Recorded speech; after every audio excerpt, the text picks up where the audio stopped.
বিসমিল্লাহির রহমানির রহিম। পরম করুণাময় ও অসীম দয়ালু আল্লাহর নামে শুরু। ومن أحسن قولا ممن دعا إلى الله وعمل صالحا وقال إنني من المسلمين। একদিন চলে যাব আমরা সবাই, থাকবো না আমরা কেহ, শুধু মাটির নিচে পড়ে রবে দেহ, শুধু মাটির নিচে পড়ে রবে দেহ। একদিন চলে যাব আমরা সবাই, থাকবো না আমরা কেহ, শুধু মাটির নিচে পড়ে রবে দেহ, শুধু মাটির নিচে পড়ে রবে দেহ। আসসালামু আলাইকুম ওয়া রাহমাতুল্লাহি ওয়া বারাকাতুহু। ইন্নাল হামদালিল্লাহ নাহমাদুহু ওয়া নাস্তাঈনুহু ওয়া নাস্তাগফিরুহু ওয়া নাউযু বিল্লাহি মিন শুরুরি আনফুসিনা ওয়া মিন সাইয়্যাতি আমালিনা। মান ইয়াহদিহিল্লাহু ফালা মুদিল্লা লাহু ওয়া মান ইউদ্লিলহু ফালা হাদিয়া লাহু।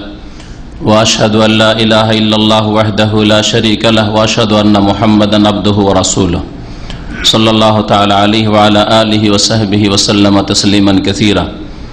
ইয়া আইয়ুহাল্লাযীনা আমানু তাকুল্লাহা হাক্কা তুকাতিহি ওয়া লা তামুতুন্না ইল্লা ওয়া আনতুম মুসলিমুন। ইয়া আইয়ুহান নাসু ইত্তাকু রাব্বাকুমুল্লাযী খালাকাকুম মিন নাফসিন ওয়াহিদাহ ওয়া খালাকা মিনহা যাওজাহা ওয়া বাসসা মিনহুমা রিজালান কাসীরান ওয়া নিসাআ ওয়াত্তাকুল্লাহা আল্লাযী তাসাআলুনা বিহি ওয়াল আরহাম ইন্নাল্লাহা কানা আলাইকুম রাকীবা। ইয়া আইয়ুহাল্লাযীনা আমানু ইত্তাকুল্লাহা ওয়া কুলু কাওলান সাদীদা ইউসলিহ লাকুম আ'মালাকুম ওয়া ইয়াগফির লাকুম যুনুবাকুম ওয়া মান ইউতি'িল্লাহা ওয়া রাসূলাহু ফাকাদ ফাযা ফাওজান আযীমা। আম্মা বা'দ, فإن خير الحديث كتاب الله وخير الهدي هدي محمد صلى الله عليه وسلم وشر الأمور محدثاتها وكل محدثة بدعة وكل بدعة ضلالة وكل ضلالة في النار. أعوذ بالله من الشيطان الرجيم. يا أيها الذين آمنوا أطيعوا الله وأطيعوا الرسول وأولي الأمر منكم فإن تنازعتم في شيء فردوه إلى الله والرسول ইন কুনতুম তুমিনুনা বিল্লাহি ওয়াল ইয়াউমিল আখির। সম্মানিত শ্রোতা মণ্ডলী, আল্লাহ পাক রব্বুল আলামিনের যাবতীয় প্রশংসা যে আল্লাহ পাক রব্বুল আলামিন তার অশেষ রহমতে আমাদেরকে আবার আমাদের হজের সফর থেকে ফিরে আসার তৌফিক দান করেছেন। আলহামদুলিল্লাহ। সে আল্লাহ পাকের যাবতীয় প্রশংসা আল্লাহ পাক রব্বুল আলামিন 1435 হিজরির শেষ সময়ে এই জিলহজ মাসের শেষ দিকে আমাদেরকে পৌঁছে দিয়েছেন। আল্লাহ পাকের কাছে আরও আমরা দোয়া করি, আল্লাহ পাক যেন আমাদেরকে এই দুনিয়ায় ঈমান এবং নেক আমলের জন্য নিজের আখিরাতের সম্বল বেশি বেশি গ্রহণ করার জন্য সুস্থতার সাথে আল্লাহ পাক যেন দীর্ঘায়ু করেন, আর সহি সালামতে সমস্ত ফিতনা থেকে, দিনের ফিতনা, দুনিয়ার ফিতনা, ইহকালের ফিতনা, পরকালের ফিতনা, সমস্ত রকমের ফিতনা থেকে আল্লাহ পাক যেন আমাদের সকলের হেফাজত করেন। বিশেষ করে যারা এখানে আমাদের অনুষ্ঠানে সরাসরি হাজির হয়েছেন অথবা অনলাইনে হাজির হয়েছেন, আর সমস্ত মুসলিম ভাই বোনদের আল্লাহ পাক যে যেখানে আছেন তাদের আল্লাহ পাক যেন হেফাজত করেন। সালাত এবং সালাম নাজিল হোক মুহাম্মদ রাসূলুল্লাহ সাল্লাল্লাহু আলাইহি সাল্লামের উপর, যার মাধ্যমে আল্লাহ পাক তার দিনকে মানব জাতি পর্যন্ত সুন্দর করে পৌঁছে দিয়েছেন। সেই দিনে কোনো অস্পষ্টতা নেই, লাইলুহা কানাহারিহা, তাতে কোনো অন্ধকার নেই, তার রাত দিনের মতো, লা ইয়াজিগু আনহা ইল্লা হালিক।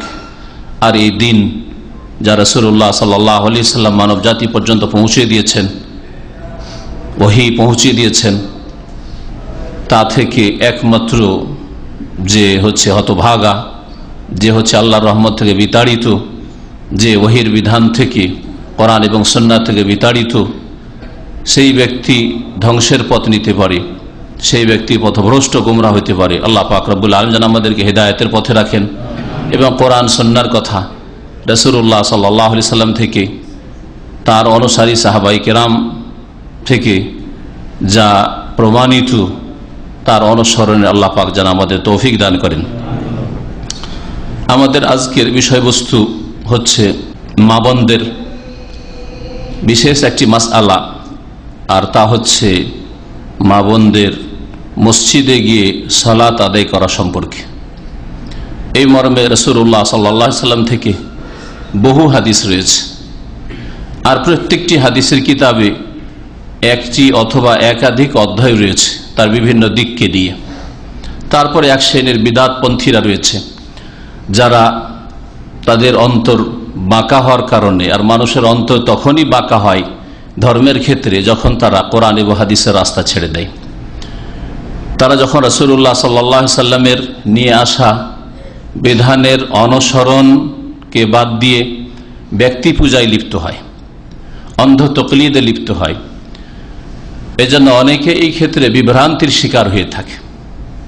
আল্লাহ পাক আমাদেরকে তৌফিক দান করেছেন রাসূলুল্লাহ সাল্লাল্লাহু আলাইহি সাল্লামের সহিহ হাদিসের অনুসরণের, যে হাদিসগুলি মানসুখ নয়, রহিত নয়, যে হাদিসগুলি রাসূলুল্লাহ সাল্লাল্লাহু আলাইহি সাল্লাম থেকে স্পষ্ট, এই মর্মে। এই জন্য আমাদের ভাষাভাষী ভাইদেরকে, বোনদেরকে জানিয়ে দিতে চাই যে রাসূলুল্লাহ সাল্লাল্লাহু আলাইহি সাল্লাম এই ক্ষেত্রে, অর্থাৎ মহিলাদের মসজিদে গিয়ে সালাত আদায় করার ক্ষেত্রে, দিনে হোক অথবা রাতে হোক, মাহে রমজানে হোক অথবা অন্য কোনো সময়ে হোক, এই ক্ষেত্রে রাসূলুল্লাহ সাল্লাল্লাহু আলাইহি সাল্লাম তার সাহাবায়ে কিরামদেরকে, সাহাবিয়াতদেরকে রাদিয়াল্লাহু আনহুম আজমাইন, তাদেরকে কোন পথের ওপর ছেড়ে গেছেন। ওমা আতাকুমুর রাসূলু ফাখুযুহু ওমা নাহাকুম আনহু ফান্তাহু। আল্লাহ পাক সূরা হাশরের আয়াত নম্বর 7-এর একটা অংশে ইরশাদ করছেন, যা রাসূলুল্লাহ সাল্লাল্লাহু আলাইহি সাল্লাম তোমাদেরকে প্রদান করেন, দেন, ফাখুযুহু তা গ্রহণ করো, তা নিয়ে নাও, ওমা নাহাকুম আনহু আর যা থেকে তিনি বারণ করেন, নিষেধ করেন, ফান্তাহু তা থেকে বিরত থাকো। সুতরাং রাসূলুল্লাহ সাল্লাল্লাহু আলাইহি সাল্লাম তার সাহাবিয়াতদেরকে যদি এই অনুমতি দিয়ে গিয়ে থাকেন এবং নারীদের অভিভাবকদেরকে, স্বামীদেরকে, বাপকে যদি নির্দেশ দিয়ে থাকেন যে তোমরা তোমাদের মেয়েদেরকে, তোমাদের স্ত্রীদেরকে মসজিদে যেতে বাধা সৃষ্টি করিও না, তাহলে এটা হচ্ছে শরীয়তের বিধান। এই মর্মে আমি ধারাবাহিক প্রথম সহিহ বুখারী থেকে কয়েকটি হাদিস পেশ করব, আর তারপরে সহিহ মুসলিম থেকে কয়েকটি হাদিস পেশ করব, আবু দাউদ থেকে, তিরমিজি থেকে, এই কয়েকটা কিতাব থেকে, হাদিসের যেগুলি প্রসিদ্ধ কিতাব সেগুলি থেকে বেশ কিছু হাদিস আপনাদের সামনে এই অল্প সময়ের মধ্যে পেশ করব ইনশাআল্লাহ। আল্লাহ পাক রব্বুল আলামিন সূরা নিসার আয়াত নম্বর 59-এ ইরশাদ করেছেন, যাতে রয়েছে ইয়া আইয়ুহাল্লাযীনা আমানু আতিউল্লাহ ওয়া আতিউর রাসূল, হে মুমিন সকল, তোমরা আল্লাহ পাকের আনুগত্য করো, আল্লাহকে মানো, ওয়াতিউর রাসূল এবং রাসূলকে মানো, রাসূলের আনুগত্য করো, ওয়া উলিল আমরি মিনকুম, তোমাদের যারা নেতৃস্থানীয় ব্যক্তি, দিনের ক্ষেত্রে হোক অথবা দুনিয়ার ক্ষেত্রে হোক, দুনিয়ার ক্ষেত্রে নেতৃস্থানীয় ব্যক্তি যারা শাসক গোষ্ঠী, তারা যদি যে কোনো বৈধ নির্দেশ দেয় তাদের আনুগত্য করো। দিনের ক্ষেত্রে, ঈমান আমলের ক্ষেত্রে ধর্মীয় নেতৃত্ব উলামায়ে কিরাম কোনো একজনকে বোঝানো হয়নি, বরং বলা হয়েছে যে কোনো আলেমে দিন যদি তোমাদেরকে কোনো ভালো নির্দেশ দেন, কোরআন এবং হাদিসের কথা বলেন, তাদের আনুগত্য করো। আনুগত্যের ক্ষেত্রে আল্লাহ পাকের আনুগত্য করতে বললেন, রাসূলের আনুগত্য করতে বললেন, আর নেতাদের আনুগত্য করতে বললেন। তারপরে আনুগত্য করতে গিয়ে যদি মতবিরোধ হয়, ফাইন তানাজাতুম ফি শাইইন, যদি কোনো কিছু সম্পর্কে তোমাদের মতবিরোধ হয়, তোমাদের মাঝে বিবাদ সৃষ্টি হয়, একদল বলছে এটা করতে হবে, আর একদল বলছে করতে হবে না, মহিলাদেরকে মসজিদে যাওয়া চলবে, আর একদল বলছে এটা চলবে না, এইরকম যদি বলে, ফাইন তানাজাতু ফি শাইইন ফারুদ্দুহু ইলাল্লাহ, তাহলে আল্লাহর দিকে ফিরিয়ে দাও। কোরআনে কারীমে কি আছে? ওয়ার রাসূল, এবং রাসূলের দিকে ফিরিয়ে দাও। কোরআনে কারীমে যদি না পাও, রাসূলুল্লাহ সাল্লাল্লাহু আলাইহি সাল্লামের হাদিসের দিকে, তার বচন কি, তিনি কি বলেছেন, তিনি কি করেছেন, ওই দিকে ফিরে আসো। তিনি যে অনুমোদন দিয়েছেন, স্বীকৃতি দিয়েছেন, এসব বিষয় হচ্ছে রাসূলের হাদিস, ওই দিকে ফিরিয়ে দাও। যখন ঝগড়া বিবাদ হবে, মতানৈক্য হবে, তখন একমাত্র আল্লাহর দিকে ফিরে আসতে হবে, আর একমাত্র তার রাসূলের দিকে ফিরে আসতে হবে। কারণ আল্লাহ পাক যা বলেছেন তা হচ্ছে ওহী, রাসূলুল্লাহ সাল্লাল্লাহু আলাইহি ওয়াসাল্লাম যা বলেছেন করেছেন তা হচ্ছে ওহী। আর আলেম ওলামা ইমাম কিরাম অন্য যে কোনো মুসলিম যত বড় ব্যক্তিত্ব হোক না কেন যা কিছু বলেছেন করেছেন সেটা ওহী নাও হইতে পারে, ওহী ভিত্তিক নাও হইতে পারে। সেই জন্য ঝগড়ার ক্ষেত্রে, ইখতিলাফের ক্ষেত্রে, মীমাংসার ক্ষেত্রে তাদের দিকে ফিরা যাবে না। প্রথম বলা হয়েছে আনুগত্যের ক্ষেত্রে, হ্যাঁ আনুগত্যের ক্ষেত্রে 1 নম্বর 2 নম্বর 3 নম্বর আল্লাহ রাসূল নেতা, কিন্তু যখন ঝগড়া মিটাবেন আপনি, মতবিরোধ মিটাবেন, তখন একমাত্র আল্লাহর দিকে এবং তার রাসূলের দিকে বলা হয়েছে, তৃতীয় আর কিছু বলা হয়নি। সূরা শুরার আয়াত নম্বর 10 একটু শোনাই। আল্লাহ পাকের ইরশাদ, ওয়ামাখতালাফতুম ফীহি মিন শাই, ওয়ামাখতালাফতুম ফীহি মিন শাই, যদি তোমাদের কোনো কিছু সম্পর্কে মতবিরোধ হয়, ইখতিলাফ হয় কোনো কিছু সম্পর্কে, মিন শাই যে কোনো বিষয় সম্পর্কে, দুনিয়ার বিষয় হোক, আদালতের বিচার, জমি জায়গার ঝগড়া, পারিবারিক ঝগড়া, স্বামী স্ত্রীতে ঝগড়া, বাপ মা ছেলে মেয়েদের সাথে দ্বন্দ্ব, হ্যাঁ ইত্যাদি ইত্যাদি, পাড়া প্রতিবেশীর সাথে, দিনের বিষয়ে, আকীদার বিষয়, ইবাদতের বিষয়, হালাল হারামের বিষয়ে, করা যাবে যাবে না, তার মধ্যে একটি হচ্ছে মহিলাদের মসজিদে নামাজ পড়তে যাওয়া যাবে কি যাবে না। ওয়ামাখতালাফতুম ফীহি মিন শাই, যে কোনো বিষয়ে যদি তোমাদের কোন রকম ইখতিলাফ দ্বিমত হয়, ফাহুকমুহু ইলাল্লাহ, তার হুকুম তার ফয়সালা কার কাছ থেকে নিতে হবে? আল্লাহ, আল্লাহর দিকে ফিরিয়ে দিতে হবে। আল্লাহ কি ফয়সালা করেছেন, আল্লাহ পাকের ফয়সালা কোরআনে কারীমে রয়েছে, আল্লাহ পাকের ফয়সালা রাসূলুল্লাহ সাল্লাল্লাহু আলাইহি ওয়াসাল্লামের হাদিসে রয়েছে। এরপরে শোনা ইমাম বুখারী রাহমাতুল্লাহ আলাইহি যে হাদিসগুলি নিয়ে এসেছেন, বেশ অনেকগুলি হাদিস নিয়ে এসেছেন, প্রায় 9-10টি হাদিস নিয়ে এসেছেন তিনি। তার মধ্যে আমি 6 থেকে 7টি হাদিস এখানে নকল করেছি, যা শোনাচ্ছি। সহিহ বুখারীতে হাদিস নম্বর 817, এই নম্বরগুলি মাকতাবা শামেলা থেকে নেয়া, যেটা আপনার ইন্টারনেটে রয়েছে, যেটা সিডিতে রয়েছে, যে নাম্বারিং করা রয়েছে, আরব দেশে প্রসিদ্ধ এই নাম্বারিংগুলি।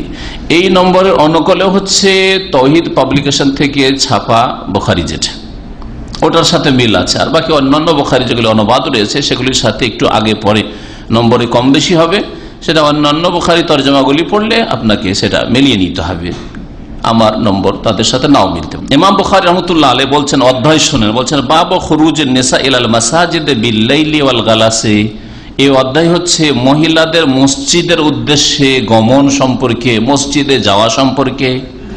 মসজিদের উদ্দেশ্যে বাড়ি থেকে বের হওয়া, খুরুজ, বাড়ি থেকে বের হওয়া মসজিদের উদ্দেশ্যে, বিল-লাইলি রাতে এবং অন্ধকার, ভোরের অন্ধকারে, বিশেষ করে রাতে এবং ভোরের অন্ধকারে তিনি অধ্যায় কায়েম করেছেন। কারণ দিনের ক্ষেত্রেও প্রমাণ রয়েছে, আম হাদিস রয়েছে, এবং শাইখ বিন বাজ রাহমাতুল্লাহ আলাইহি তার ফতোয়া নুরুন আলা দারব, যেটা রেডিও ইজাতুল কোরআনুল কারীমে নিয়মিত প্রচার হয়, সেগুলো বইয়ের আকারে অনেকগুলি খণ্ডে এসছে। তাতে লিখেছেন যে রাসূলুল্লাহ সাল্লাল্লাহু আলাইহি ওয়াসাল্লামের সাহাবিয়াত রাদিয়াল্লাহু আনহুম আজমাইন, তারা দিনের নামাজেও, যোহর আসরেও যেতেন, কিন্তু বিশেষভাবে রাতের নামাজে আরো বেশি সংখ্যায় যেতেন। আর রাতের নামাজের ক্ষেত্রে আরো বেশ কিছু রাত বলে উল্লেখ রয়েছে। তো রাতেও যাওয়া যেতে পারে, দিনেও যাওয়া যেতে পারে, আর বিশেষ করে রাতে। আর তা যদি রমজান মাসে হয় তো আরো ফজিলতের সময়, সুতরাং যদি যায়, অথবা মসজিদ হারাম, মসজিদ নববীতে, সময়ের ক্ষেত্রে উত্তম সময় যেমন মাহে রমজান, আর স্থানের ক্ষেত্রে উত্তম স্থান যেমন মসজিদে হারাম অথবা মসজিদে নববী।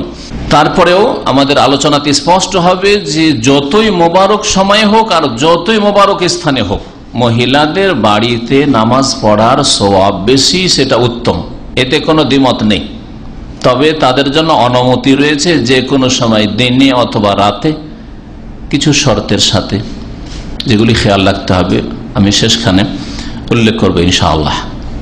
যদি ওই শর্তগুলি পুরা থাকে আর ওই রকম বাধা না থাকে, তাহলে মসজিদে তারা যাবে। ইমাম বুখারী রাহমাতুল্লাহ আলাইহি বলছেন মহিলাদের মসজিদে যাওয়া সম্পর্কে রাতে আর ভোরের ভোরের অন্ধকার, ফজরের সালাতে। কারণ নবী সাল্লাল্লাহু আলাইহি ওয়াসাল্লামের সুন্নত হচ্ছে ভোরের নামাজ ভোরের অন্ধকারে পড়া, এত উজ্জ্বল আর ফর্সা করে দেন নয়, যেটা আমাদের দেশের যারা মেজরিটি, সংখ্যাগরিষ্ঠ, তারা যেভাবে ফজরের সালাতকে বিলম্ব আদায় করে থাকে, এটা সুন্নতের মোতাবেক নয়, বরং সুন্নতের খেলাফ। উত্তম সময়ের খেলাফ সময়ে তারা সালাত আদায় করে থাকে। প্রথম হাদিস আয়েশা রাদিয়াল্লাহু তাআলা আনহা থেকে বর্ণিত 817 নম্বর হাদিস বলছিলাম, কালা আতামা রাসূলুল্লাহ সাল্লাল্লাহু আলাইহি ওয়াসাল্লাম বিল আতামা। একদিন রাসূলুল্লাহ সাল্লাল্লাহু আলাইহি ওয়াসাল্লাম এশার নামাজে বিলম্ব করে ফেললেন।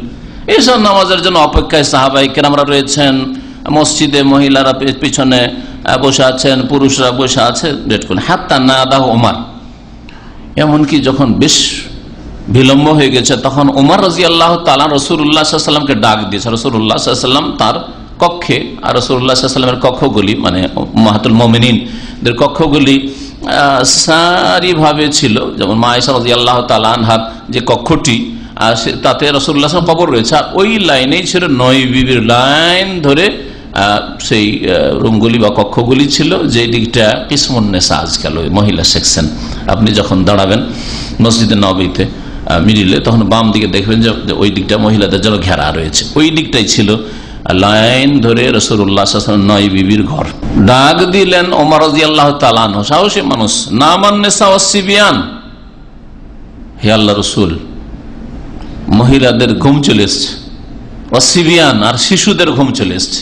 তার মানে মসজিদে মহিলারা আছে আর মসজিদে নাবালক ছেলে মেয়েরাও আছে, সিবিয়ান।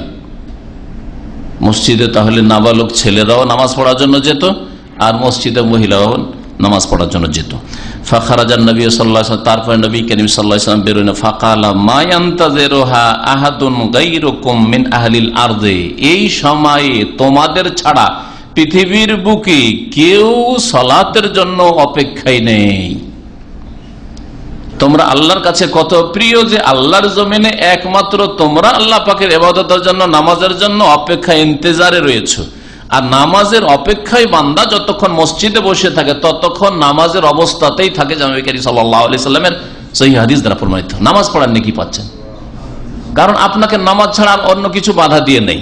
নামাজ শুরু হচ্ছে না, শুধু নামাজের জন্য বসে আছে, ফরজ নামাজ আদায় করার জন্য বসে আছেন। এই জন্য যদি আধা ঘন্টাও বসে থাকতে হয়, 1 ঘন্টাও বসে থাকতে হয়, নফল নামাজ আপনি পড়েন না, বসে আছেন, এমনি বসে আছেন, ওযু অবস্থায় বসে আছেন, তার মানে প্রস্তুত হয়ে বসে আছেন নামাজ পড়ার জন্য, নামাজের নেকি পাচ্ছেন আপনি নফলের। ওয়ালা ইউসাল্লি ইয়াওমাইযিন ইল্লা বিল মাদিনা, আর সেই সময়ে মদিনা ছাড়া অন্য কোথাও নামাজ হইতো না। ইসলামের প্রথম অবস্থা ছিল, আর মুসলিমরা শুধু মদিনায়, মদিনা ছাড়া অন্য কোথাও আর নামাজ হয় না। সুতরাং তোমাদের ছাড়া পৃথিবীতে আর কোথাও কেউ নামাজের জন্য অপেক্ষায় নেই। ওয়াকানু ইউসাল্লুনা আল-আতমা ফিমা বাইনা আন ইয়াগিবা শাফাক ইলা সুলুসিল লাইল আউয়াল, আর রাসূলুল্লাহ সাল্লাল্লাহু আলাইহি ওয়াসাল্লাম সাহাবায়ে কেরামরা এশার নামাজ কোন সময়ে পড়তেন? পশ্চিম আকাশে আল আভা থাকে সূর্য ডুবার পরে বেশ কিছুক্ষণ ধরে, এটা শেষ হয়ে যাওয়ার পর, এটা শেষ হয়ে যাওয়ার পর মানে যে অন্ধকার ছেয়ে যাওয়ার পর, এটা হচ্ছে প্রথম ওয়াক্ত, আউয়াল ওয়াক্ত। এই সময় থেকে শুরু করে ইলা সুলুসিল লাইলিল আউয়াল, রাতের প্রথম তৃতীয় অংশের শেষ পর্যন্ত। তাহলে রাতকে 3 ভাগ করেন, 3 ভাগ করে প্রথম তৃতীয় অংশ যখন শেষ হয় ওই সময়টা পর্যন্ত রাসূলুল্লাহ সাল্লাল্লাহু আলাইহি ওয়াসাল্লাম অনেক সময় বিলম্ব করে নামাজ পড়াইতেন। তার মানে নবী সাল্লাল্লাহু আলাইহি ওয়াসাল্লামের জামানায় একেবারে বাঁধা ধরা এইরকম সময় ছিল না। আজকাল সৌদি আরবে যেমন বাঁধা ধরার সময়, কারণ মানুষের সুবিধার জন্য বাঁধা ধরা যদি সময় না থাকে, একদিন 7:30টায় হয়ে গেল এসা, আর একদিন যদি 8:30টায় হয়, আর একদিন যদি 9:30টায় হয়, তাহলে তো অনেকে জামাত পাবে না। তারপরে কখন আজান হয় আর কখন নামাজ হয়, আজকালকার লোক অনেক ব্যস্ত। হ্যাঁ, এইরকম সময় দিয়ে বসে থাকতেও পারবে না, যার ফলে এই মানুষের দিকে লক্ষ্য করে সময়কে নির্ধারিত করে দেওয়া হয়েছে যে আউয়াল ওয়াক্ত হইলেই তারপর আজান হয়ে গেল, আজানের পরে 15 থেকে 20 মিনিট, আর 20 মিনিট পরে নামাজ পড়ে নেওয়া, তারপরে যার যে কাজ করা, ঘুমাইতে হবে ঘুমাও, দিন শিখতে হবে দিন শিখো, দুনিয়া করতে হবে দুনিয়া করো, চাকরি করতে হবে চাকরি করো। কিন্তু রাসূলুল্লাহ সাল্লাল্লাহু আলাইহি ওয়াসাল্লাম না ঘড়ি ছিল না এরকম টাইম টেবিল ছিল, এই সময়গুলিতে নামাজ কখনো আগে হয়ে যেত, কখনো মাঝখানে হয়তো, কখনো শেষ দিকে হয়তো। তাহলে যদি 3 ভাগ করা হয়, তো আজকাল মাগরিব হচ্ছে ধরেন, হ্যাঁ 5:15 এখানে দম্মামে, তাহলে 5টায় ধরি, 5টা থেকে ফজর হচ্ছে 11 ঘন্টাকে 3 ভাগ করেন, 3 4 12 কাছাকাছি, 4 ঘন্টা, 3.5 ঘন্টা, 4 ঘন্টা কাছাকাছি। তাহলে আপনাকে রাতের 5টা থেকে 5 4 9, 9টা, হ্যাঁ 9টা পর্যন্ত ধরেন, এটা হচ্ছে উত্তম সময়। আর অন্য হাদিস দ্বারা প্রমাণিত এশার শেষ ওয়াক্ত হচ্ছে অর্ধেক রাত পর্যন্ত। তাহলে অর্ধেক রাত যদি করা হয় 11, তাহলে 5.5 ঘন্টা বাদ দিতে হয়, তো 5 থেকে 5 5 10, 10:30টা পর্যন্ত। তাহলে 10:30টার পরে কেউ যদি 11টা 11:30টাই যদি এশার সলাত আজকাল আদায় করে, তাহলে তার সলাত কাজা হয়ে গেল, সময় থেকে বেরিয়ে গেল নামাজ। বিনা ওজরে যদি করে থাকে, শরীয়ত সম্মত ওজন না থাকে, তো গুনাহগার হবে। এই হাদিস প্রমাণ করে যে নবী করিম সাল্লাল্লাহু আলাইহি ওয়াসাল্লামের আমলে এশার সালাতে মহিলারা আসতো। হাদিস 818 নম্বর, আব্দুল্লাহ বিন ওমর রাদিয়াল্লাহু তাআলা আনহু থেকে বর্ণিত, নবী করিম সাল্লাল্লাহু আলাইহি ওয়াসাল্লাম বলেছেন, ইজাস্তাজানাকুম নিসাউকুম বিল্লাইলি ইলাল মসজিদে ফাযানু লাহুন্না, যখন তোমাদের কাছে তোমাদের স্ত্রীরা অনুমতি চাইবে রাতে মসজিদে যাওয়ার জন্য, ফাযানু লাহুন্না, তাদেরকে তোমরা অনুমতি দিবে। বিশেষভাবে রাতে যদি অনুমতি চাই তাহলে অনুমতি, রাত এই জন্য বলা হয়েছে যে তাতে খানিকটা অন্ধকার থাকে, আর রাতে মহিলারা ফ্রি থাকে, অবসর থাকে, দিনে কাজ কাম আছে, সংসারের রান্না ইত্যাদি কাজ রয়েছে, রাতে কাজ নেই, চলো মাগরিবে গেল, এশায় গেল, বা এশায় গেল, ফজরে গেল, বিশেষ করে এশা ফজর, এই জন্য রাতের কথা বলা হয়েছে। তাদেরকে অনুমতি দিবে, তার মানে অভিভাবকদেরকে বলা হয়েছে যে তোমরা মহিলারা যদি অনুমতি চাই যে মসজিদে যাবে আর ফিতনার আশঙ্কা না থাকে বা সন্দেহের জায়গা থেকে মুক্ত থাকে, তাহলে তাদেরকে অনুমতি দিতে হয়, বাধা দেওয়া জায়েজ নাই। এই ক্ষেত্রে মনে রাখবেন যে স্বামীর জন্য বাধা দেওয়া জায়েজ নাই, বাপের জন্য বাধা দেওয়া জায়েজ নাই যদি মেয়েরা অথবা স্ত্রীরা মসজিদে যেতে চায়। ইমাম জোহরী রাহমাতুল্লাহ প্রখ্যাত তাবী, তিনি বলছেন, হাদ্দাসাতনি হিন্দ বিনতুল হারিস, আরেকটা 819 নম্বর হাদিস সহিহ বুখারীতে, হারিসের মেয়ে হিন্দ আমাকে হাদিস বর্ণনা করেছেন, আন্না উম্মা সালমা জাওজান নবী সাল্লাল্লাহু আলাইহি ওয়াসাল্লাম আখবারাতহা, যে নবী সাল্লাল্লাহু আলাইহি ওয়াসাল্লামের বিবি উম্মা সালমা রাদিয়াল্লাহু আনহা তাকে বলেছেন, আন্নান নিসা ফি আহদি রাসূলিল্লাহ সাল্লাল্লাহু আলাইহি ওয়াসাল্লাম কুননা ইযা সাল্লামনা মিনাল মাকতুবা, রাসূলুল্লাহ সাল্লাল্লাহু আলাইহি ওয়াসাল্লামের আমলে মহিলারা যখন ফরজ সালাত থেকে সালাম ফিরত, কুমনা, তখন তাড়াতাড়ি তারা দাঁড়িয়ে যেত, মানে সালাম ফিরা হয়েছে এখন টান দিত, বসে বসে মসজিদেই তাসবিহ করছে, মসজিদে জিকির আজকার করছে, এরকম করতো না। ওয়াসাবাতা রাসূলুল্লাহ সাল্লাল্লাহু আলাইহি ওয়াসাল্লাম, আর রাসূলুল্লাহ সাল্লাল্লাহু আলাইহি ওয়াসাল্লাম বসে থাকতেন। ওমান সাল্লামিনার রেজাল, আর তার সাথে যেসব পুরুষ লোকেরা নবী সাল্লাল্লাহু আলাইহি ওয়াসাল্লামের পেছনে নামাজ পড়ে তারাও বসে থাকতেন। আজকালকার পুরুষ মুসল্লিদের মতো দৌড় দেওয়া, ছোটাছুটি শুরু করতো না, ডান দিকে ছোটাছুটি, বাম দিকে ছোটাছুটি। এই জন্য আমি যথাসাধ্য এখানে মসজিদে নামাজ পড়লে ডান দিকে আর বাম দিকে একেবারে কিনারায় যে 1-2 লোক থাকে ওখানে দাঁড়াই দেয়, ওই দিকে দাঁড়ালে আপনাকে খুঁজে শেষ করে দেবে, আপনার নামাজ শেষ করবে, আপনাকে শেষ করবে। আজকালকার মানুষের চরিত্র এমন হয়েছে, না তাসবিহ বিদআত নেই, সেই জন্য আর সুন্নত নেই।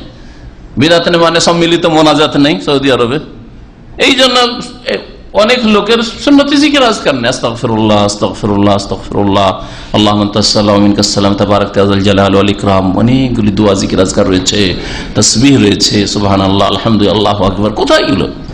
নবী সাল্লাল্লাহু আলাইহি ওয়াসাল্লামের সাহাবীরা বসে থাকতেন, নবী সাল্লাল্লাহু আলাইহি ওয়াসাল্লাম যতক্ষণ না উঠতেন সাহাবীরা উঠতেন না। এটাও মনে রাখবেন যে এটা হচ্ছে মসজিদে মুসল্লিদের, মুক্তাদিদের আদব, যে ইমাম না ওঠা পর্যন্ত তারা উঠবে না, যদিও জায়েজ রয়েছে, কিন্তু এটা হচ্ছে উত্তম। ইমাম যখন উঠে গেছে এখন আপনারা উঠছেন। ফাইজা কামা রাসূলুল্লাহ কামার রিজাল, বলছেন যে রাসূলুল্লাহ সাল্লাল্লাহু আলাইহি ওয়াসাল্লাম যখন দাঁড়িয়ে যেতেন মুসাল্লা থেকে, সালাম ফেরার পরে বসে থাকলেন, মহিলারা এখন চলে গেছে, রাসূলুল্লাহ সাল্লাল্লাহু আলাইহি ওয়াসাল্লাম দাঁড়ালেন, তখন সাহাবায়ে কেরাম পুরুষরা দাঁড়াতেন।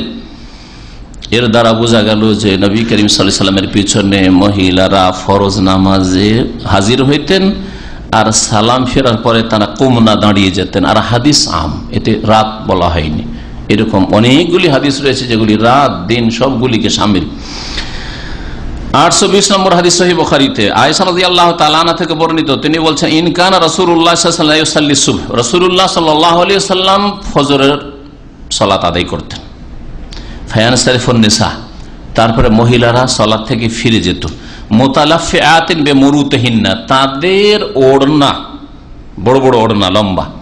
আগের যুগের মহিলারা তখন বোরকা জানতো না, বড় বড় চাদর পরতো, দেখেছেন হয়তো মা খালাদেরকে, দাদি নানিদের বড় বড় চাদর দিয়ে একেবারে ঘোমটা টেনে থাকতো, আর এইভাবে এমন করে ঝুলিয়ে রাখতো, একটা চোখ দিয়ে দেখতো, কাছে দেখতো। এগুলি হচ্ছে মুরুত, বড় বড় চাদর দিয়ে তারা জড়িয়ে থাকতো। মা ইউরাফনা মিনাল গালাস, আর ভোরের অন্ধকারে তাদেরকে চেনা যেত না যে কোনটা কার মেয়ে কোনটা কার স্ত্রী। চেনা যেত যে মহিলা, কারণ ওড়না লাগিয়ে আছে, বড় বড় চাদর লাগিয়ে আছে, তো বোঝা যেত যে মহিলা, কিন্তু বোঝা যেত না মানে ব্যক্তি তাদের চেনা যেত না যে এটা কোন মহিলা, কার মেয়ে, কার স্ত্রী, কার বোন, এটা চেনা যেত। মা ইউরাফনা মিনাল গালাস। তাহলে নামাজ, ফজরের নামাজ থেকে সালাম ফিরে মহিলারা বেরিয়ে চলে যাচ্ছে, আর এখনো গালাস ভোরের অন্ধকার আছে, যার ফলে চেনা যায় না যে এগুলো কে। তাহলে বোঝা গেল যে নামাজ শেষ হইতে হবে ভোরের অন্ধকারে। আমাদের হানাফি ভাইরা বলে যে নামাজ শুরু করতে একটু অন্ধকারে আর শেষ করতে হবে ফরসা হয়। তাহলে এই তাবিলটা এই হাদিস নাকচ করে। সালাম ফিরে শেষ হয়ে গেছে, মহিলারা চলে যাচ্ছে, তখনও ভোরের অন্ধকার আছে। এটা হচ্ছে উত্তম ওয়াক্ত ফজর নামাজের জন্য। 821 নম্বর হাদিস সহিহ বুখারীর, আবু কাতাদা আনসারী রাদিয়াল্লাহু তাআলা আনহু থেকে বর্ণিত, তিনি বলছেন কালা রাসূলুল্লাহ সাল্লাল্লাহু আলাইহি ওয়াসাল্লাম, রাসূলুল্লাহ বলছেন ইন্নী লা আকুমু ইলাস সালাত, আমি নামাজ শুরু করি, নামাজে দাঁড়াই, ওয়া আনা উরিদু আন উতাওয়ালা ফিহা, আর আমার ইচ্ছা হয় যে আজকের নামাজটা লম্বা করব, লম্বা করে নামাজ পড়ব। ফাসমা বুকা আসসাবি, তারপরে নাবালক শিশুদের আমি কান্না শুনতে পাই। নামাজ শুরু করেছেন আর ইচ্ছা করেছেন যে আজকে জোহরের নামাজটা লম্বা করে পড়বো, আজকে আসর নামাজ লম্বা করে পড়বো, আজকে এশার নামাজ লম্বা করে পড়বো, আজকে ফজর নামাজ লম্বা করে পড়বো। ফাসমা বুকা আসসাবি, তারপরে শিশুদের কান্নাকাটি শুনতে পাই, মায়েদের সাথে ওদের বাচ্চারা আছে, ওদের কান্না শোনা যাচ্ছে। ফাআতাজাওয়াজু ফি সলাতি, তখন আমি আমার নামাজকে সংক্ষেপ করে দিই, শর্ট করে দিই। আতাজাওয়াজু মানে আখতাসিরু, আমি সংক্ষেপ করে দিই। কেন? কারাহিয়াতান আশুক আলা উম্মিহি, যাতে করে ওদের মায়েদের জন্য কষ্টের কারণ না হয়ে যায়। লম্বা তিলাওয়াত, লম্বা সেজদা, আর মায়েদের জন্য কষ্টের কারণ। হাই রে, কখন নামাজটা শেষ হবে যে আমার বাচ্চাটাকে চুপাবো, কখন নামাজটা শেষ হবে যে আমার বাচ্চাটাকে নিয়ে মসজিদ থেকে বেরোবো, আমারও নামাজে ডিস্টার্ব করছে, অন্যদের জন্য পেরেশানির কারণ, আর লোকেরাও কি বলবে, ঠিক না?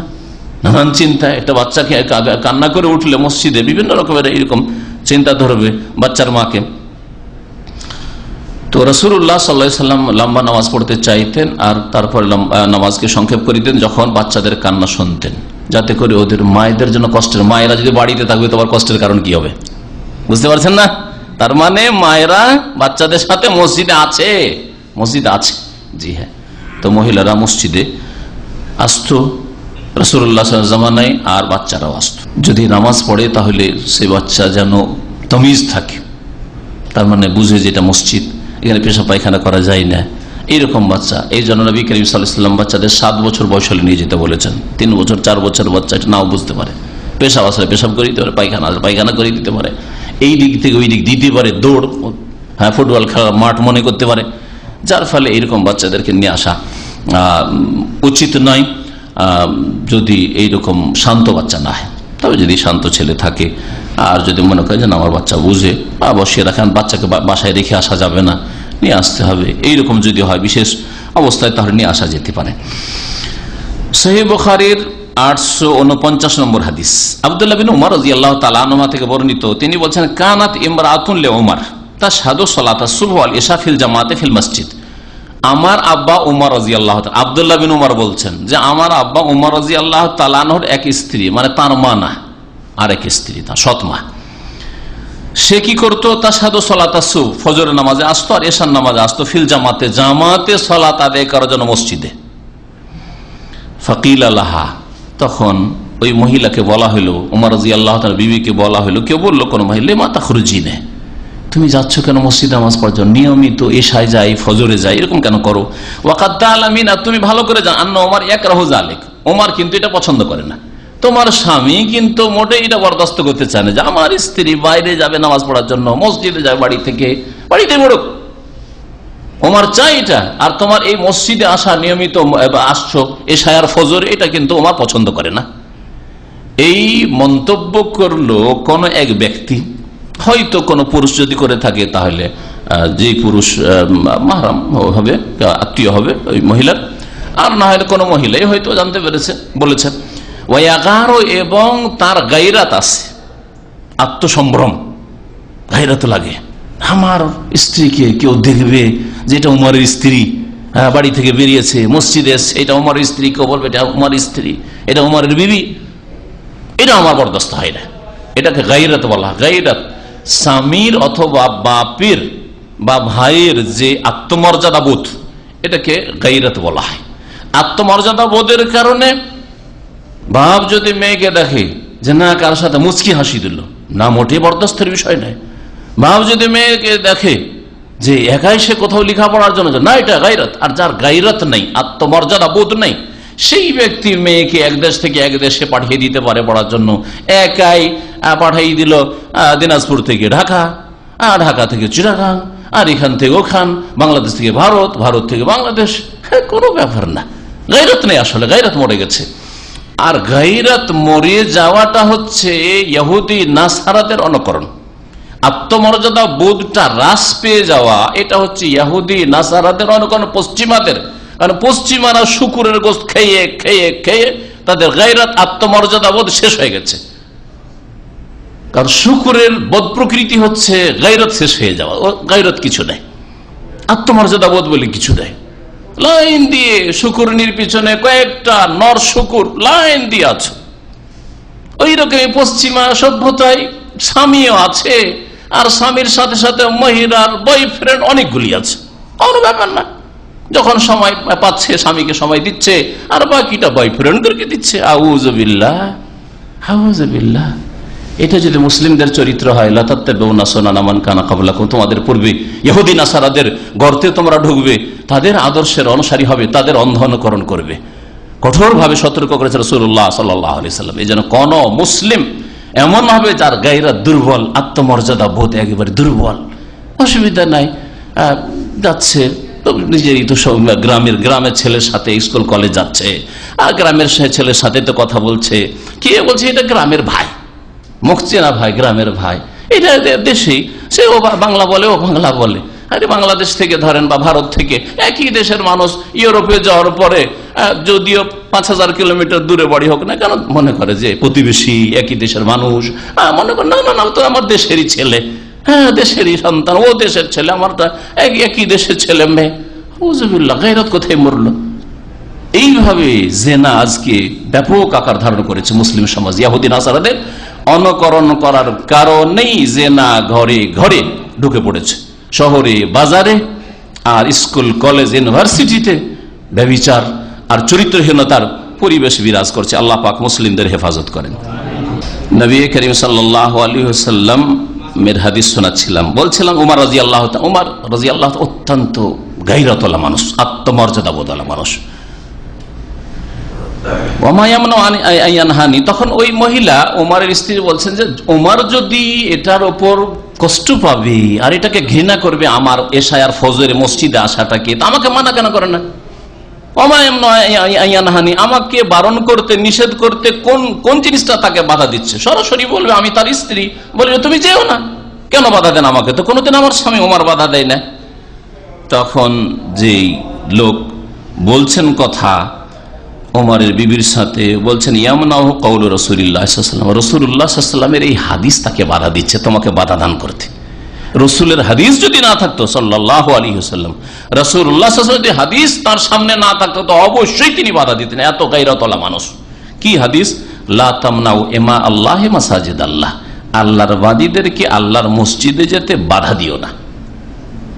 মনটা চায় না যে আমার স্ত্রী মসজিদে যাক, কিন্তু এদিকে রাসূলুল্লাহ সাল্লাল্লাহু আলাইহি ওয়াসাল্লাম বলছেন যে দেখো ওমর, তুমি স্বামী, তোমার স্ত্রীকে বাধা দিতে পারবে না, স্ত্রী যদি যেতে চায় মসজিদে যেতে দিতে হবে। যার ফলে রাসূলের কথা সবকিছুর ওপরে, সবকিছুর ওপরে রাসূলের হাদিসের সামনে শির নত করে মেনে নিতে, ওয়াসাল্লিমু তাসলিমা, চোখ বন্ধ করে ওহির বিধান, ওহির কথা মেনে নিতে হবে। এই জন্য তোমাকে নিষেধ করেন না। তাহলে এই হাদিস দ্বারা বোঝা গেল, সহিহ বুখারীর হাদিস এটা, এই হাদিস দ্বারা বোঝা গেল যে রাসূলুল্লাহ সাল্লাল্লাহু আলাইহি ওয়াসাল্লামের জামানায় খোলাফায়ে রাশেদিন যারা পরে হয়েছেন তাদের বিবিরা মসজিদে যেতেন। এমন নয় যে সাধারণ লোক, হ্যাঁ যারা সাধারণ মানুষ, যেমন আমাদের সমাজে কিছু আছে আলেম সমাজ, কিছু পরেশগার সমাজ, কিছু কয়েক হজ করা হাজি সাহেব, গাজী সাহেব, মুত্তাকি পরেশগার গ্রামের দিনদার আল্লাহওয়ালা মানুষ, আর কিছু রয়েছে সাধারণ মানুষ। সাধারণ মানুষের স্ত্রীরা রাস্তাঘাটে বের হয়, কিন্তু হয়তো আলেমের স্ত্রী বের হয় না, কম বের হয়, অথবা হাজি সাহেবদের স্ত্রীকে কোনোদিন দেখা যায় না। না না না, ওমর রাদিয়াল্লাহু তাআলা আনহুর চাইতে বড় মানুষ এই উম্মত আর কে হইতে পারে? আবু বকরের পরে তার স্ত্রী যেতেন মসজিদে নামাজ পড়ার জন্য। এরপরে শোনাই সহিহ মুসলিম থেকে কয়েকটি হাদিস, অনেকগুলি হাদিস রিপিট হয়তো আসবে, কিন্তু ওই জন্য সংক্ষেপ করে দেব। আর যেটা হাদিস এর আগে বুখারীতে আসেনি, বিশেষ করে সেই হাদিসটা একটু বিস্তারিত শোনাবো। আব্দুল্লাহ বিন উমর রাদিয়াল্লাহু তাআলা আনহু থেকে বর্ণিত, তিনি বলছেন সামিআতু রাসূলুল্লাহ সাল্লাল্লাহু আলাইহি ওয়াসাল্লাম, আমি রাসূলুল্লাহ সাল্লাল্লাহু আলাইহি ওয়াসাল্লামকে বলতেছি, ইয়াকুল লা তামনাউ নিসাআকুমুল মাসাজিদা ইযা ইসতাযানাকুম ইলাইহা, তোমাদের স্ত্রীদেরকে মসজিদে যেতে বারণ করিও না। লা তামনাউ, বাধা দিও না, নিসাআকুম, তোমাদের স্ত্রীদেরকে, আল মাসাজিদা, মসজিদে যেতে, ইজাস্তাযানাকুম ইলাইহা, মসজিদে যাওয়ার জন্য যখন অনুমতি চাইবে, ইজা, যখন অনুমতি চাইবে, জোহরে যেতে যদি অনুমতি চাই, আসরে অনুমতি চাই, মাগরিবে অনুমতি চাই, এশায় চাই, ফজরে চাই, রমজানে চাই, যখনই চাইবে, যখনই তোমাদের কাছে তোমাদের বিবিরা অনুমতি চাইবে তাদেরকে বারণ করিও না। কালা ফাকালা বেলাল ইবনে আব্দুল্লাহ, এই আব্দুল্লাহ বিন উমর প্রখ্যাত সাহাবী এবং সুন্নতের অত্যন্ত পাবন মানুষ ছিলেন। তার ছেলে কয়েকজন, তার মধ্যে একজন ছেলের নাম ছিল বেলাল, বেলাল বিন আব্দুল্লাহ।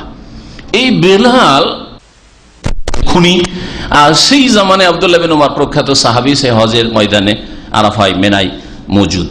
তো এত লম্বা আয়ু আল্লাহ পাক তাকে দান করেছিলেন। এই ও তার ছেলে বেলাল বলল, ওয়াল্লাহি লা নামনাহুন্না, আল্লাহর কসম করে বলছে আমি কিন্তু আমার স্ত্রীকে বাধা দেব। আব্দুল্লাহ বিন উমরের বৌমা আর বেলালের স্ত্রী, হ্যাঁ, বলছে আমি কিন্তু আমার স্ত্রীকে যেতে দেবো না। ছেলে বলছে বাপকে যে আমার বিবিকে আমি মসজিদে যেতে দেবো না, অবশ্যই বাধা দেবো। অবস্থার খানিকটা পরিবর্তন ঘটেছে। এখন মহিলারা মাঝে মাঝে হয়তো একটু সেজে যায়, না না আমি যেতে দেবো না। ওই সময় পরিবর্তন যদি একটু সামান্য পরিবর্তন, কি আজকালকার তুলনায় সামান্য পরিবর্তন এসছে। নবী সাল্লাল্লাহু আলাইহি ওয়াসাল্লামের জামানা ছিল, নবী সাল্লাল্লাহু আলাইহি ওয়াসাল্লাম ইন্তেকাল হয়ে গেছে, এখন সাহাবায়ে কেরামদের জামানা, খোলাফায়ে রাশিদিনের স্বর্ণযুগ, আর স্বর্ণযুগের প্রথম যুগ। তারপরেও সেই সময় বলছেন না আমি কিন্তু আমার স্ত্রীকে যেতে দেবো না। ফাখবালা আলাইহি আব্দুল্লাহ, আব্দুল্লাহ ইবনে ওমর বলছেন রাসূলুল্লাহ সাল্লাল্লাহু আলাইহি ওয়াসাল্লাম বলছেন যে নিষেধ করবে না তোমাদের বিবিরা যদি অনুমতি চায় মসজিদে যেতে, তার তুমি বাধা দেবে বলছো। ছেলের ওপর এত রাগ হয়েছে, এত রাগ হয়েছে, তার দিকে মুখ করে বলছেন ফাসাব্বাহু সাব্বান শাইয়ান, খুব খারাপ ভাষায় গাল দিয়েছেন। খারাপ ভাষা মানে আজকালকার মতো নোংরা ভাষায় নয়, অশ্লীল ভাষায় নয়, কিন্তু যেমন গালমন্দ করে সেই জামানার সাব্বান শাইয়ান, খুব খারাপ ভাষায় গাল দেয় ছেলেকে। তাহলে প্রয়োজনে ছেলে মেয়েদেরকে গাল দেওয়া, কিন্তু অশ্লীল ভাষায় নাই, অশ্লীল নোংরা ভাষায় নাই। কারণ মুমিন ফাহিশ হয় না, মুমিন অশ্লীল অশ্লীল হয় না। লাম ইয়াকুন রাসূলুল্লাহ নিজে অশ্লীল ছিলেন, অশ্লীল ভাষাভাষী ছিলেন। রাসূলুল্লাহ সম্পর্কে প্রসিদ্ধ লাম ইয়াকুন রাসূলুল্লাহ ফাহিশান ওয়ালা মুতাফাহিশা, রাসূলুল্লাহ সাল্লাল্লাহু আলাইহি ওয়াসাল্লাম না নিজে অশ্লীল ভাষাভাষী ছিলেন, ওয়ালা মুতাফাহিশান, অনেক সময় প্রাকৃতিক ভাবে অশ্লীল কথা বলেন না আপনি, কিন্তু বানিয়া সানিয়া মানে সবারই দেখা দেখি দু চারটা কথা বের করছেন খারাপ কথা, এইরকমও ছিলেন। আর আল্লাহ বলে ইন্নাল্লাহ লা ইয়ামুরু বিল ফাহশা, কোরআনে কারীমে আল্লাহ পাক আয়াতে ইরশাদ করেছেন আল্লাহ কখনো অশ্লীলতার নির্দেশ দেন না, অনুমতি দেন না। সুতরাং অশ্লীল ভাষায় গাল দেওয়া সবসময় বর্জনীয়, হারাম। তবে গালমন্দ করা মানে ধমক দেওয়া, তারপরে শাসানিমূলক কথা বলা, এটা রয়েছে শরীয়তে। আর তারপরে সেটা যদি দিনের স্বার্থে, আমার ব্যক্তির স্বার্থে নয়, আমার দুনিয়ার স্বার্থে নয়, কিসের স্বার্থে? দিনের স্বার্থে, আল্লাহ পাকের উদ্দেশ্যে, রসুলের স্বার্থে, রসুলের হাদিসের স্বার্থে। আরে রসুলের সুন্নতের কথা বলছি, আর তুমি বলছো তোমার বউকে যেতে দিবে না মসজিদে। খুব খারাপ ভাষায় গাল দিলেন আব্দুল্লাহ বিন উমর রাদিয়াল্লাহু তাআলা আনহুমা। বলছেন মা সামিআতুহু সাব্বাহু মিসলাহু কাত্তু, জীবনে কখনো আব্দুল্লাহ বিন উমরকে এইরকম গাল দিতে শুনিনি। ছেলেকে যে গাল দিয়েছেন, কেন? রসুলের হাদিস অমান্য। আরে রাসূলুল্লাহ অনুমতি দিতে বলছেন, এ বলছে অনুমতি দেব না। তারপরে তিনি বললেন ওয়াকাল উখবিরুকা আন রাসূলিল্লাহ সাল্লাল্লাহু আলাইহি ওয়াসাল্লাম, আমি তোমাকে রাসূলুল্লাহ সাল্লাল্লাহু আলাইহি ওয়াসাল্লামের হাদিস শোনাচ্ছি। ওয়া তাকুল, আর তুমি এই বলতে সাহস রাখো ওয়াল্লাহি, আল্লাহর কসম, লা নামনাহুন্না, আমি আমার স্ত্রীদেরকে অবশ্যই বাধা দেব, কখনো আমি মসজিদে যেতে দেবো না। আজকাল এইরকম কথা বলো।